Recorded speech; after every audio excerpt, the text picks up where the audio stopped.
नमस्कार मित्रमैत्रिणींनो. आपल्या आजच्या सुंदर कथेचं नाव आहे मॉडर्न.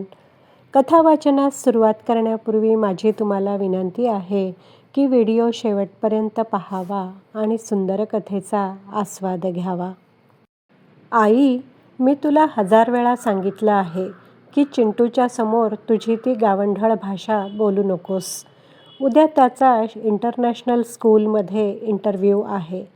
तिथे जाऊन त्याने कसा हाईस, 12 हाईस नव्हं किंवा रामराम म्हटलं ना तर माझं नाक कापलं जाईल.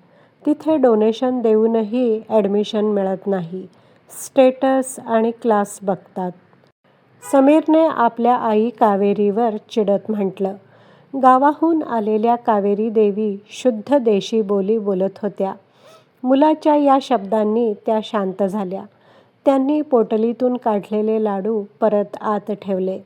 पोऱ्याला आपल्या हातचे लाडू खाऊ घालावेत, भरभरून आशीर्वाद द्यावा अशी त्यांची इच्छा होती.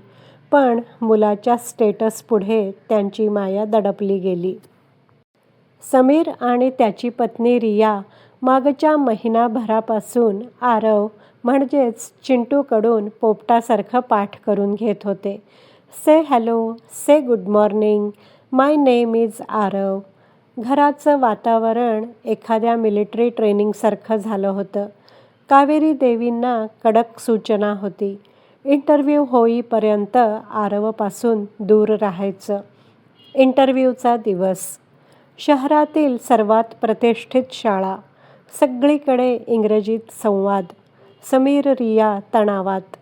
प्रिन्सिपल मिस्टर डिसोजा यांच्या केबिनमध्ये इंटरव्ह्यू सुरू झाला.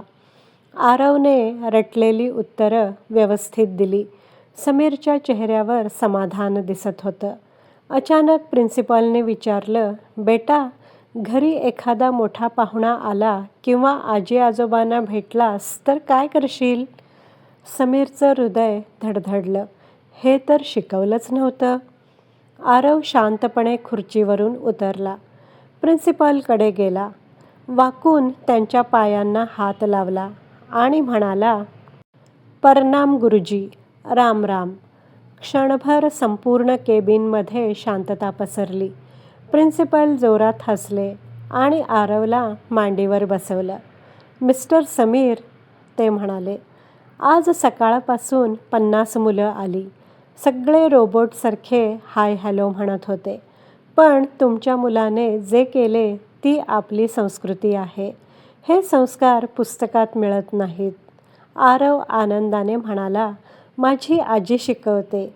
ती म्हणते विद्या विनय देते आणि सर्वात मोठं शिक्षण म्हणजे नम्रता.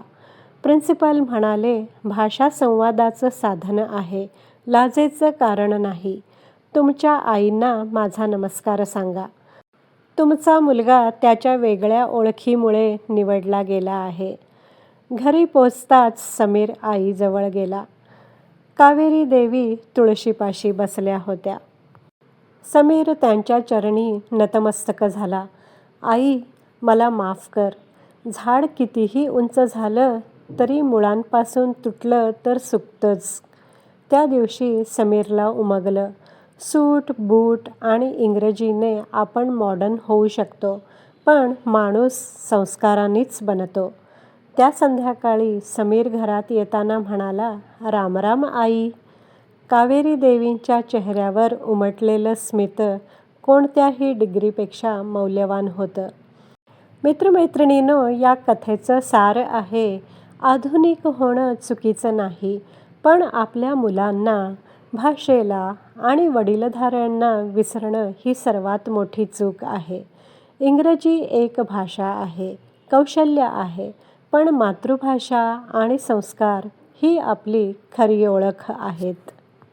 कथेच्या शेवटी लेखिकेने आपणा सर्वांसाठी प्रश्न केला आहे.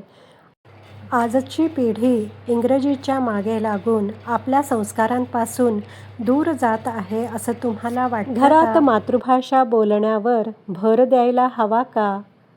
मित्रमैत्रिणींनो, आशा करते ही कथा तुम्हाला नक्कीच आवडली असेल. या सुंदर कथेचं सर्व श्रेय लेखिकेलाच आहे.